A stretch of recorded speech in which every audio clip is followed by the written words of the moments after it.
Some stories don't arrive with fanfare. They don't shout. They aren't carved into statues or paraded through history books. Some stories are softer, whispered in quiet nights, danced in secret rooms, and buried deep in the folds of memory. In 1950s Algeria, a nation quivered between silence and rebellion.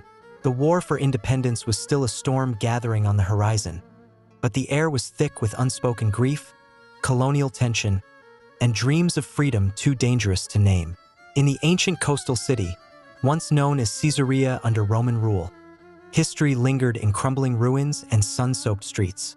A city that had seen empires rise and fall, now watched as a new generation prepared for a quieter kind of defiance. This is where Mehdi's story begins. A boy born into a world where words could cost a life, and silence was its own burden. When Mehdi left his city, his voice faltered. But grief finds its own language. And for Mehdi, it was movement, a secret language of gestures, glances, and quiet dances in empty courtyards.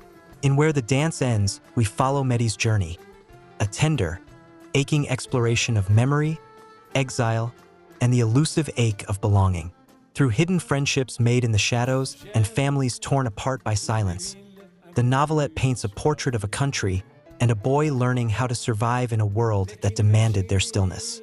The story weaves history and fiction, blending real echoes of 1950s Algeria with the imagined, intimate experiences of those too often left out of official records.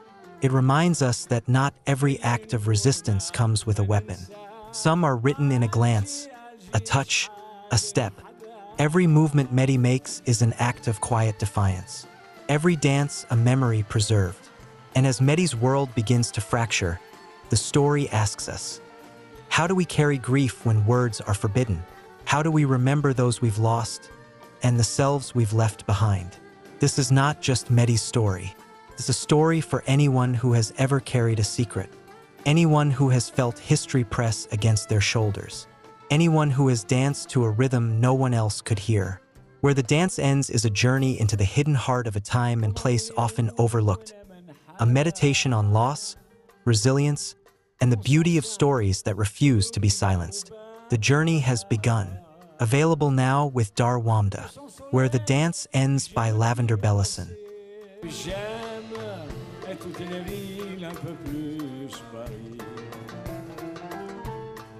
Mille kilomètres comme l'Algérie.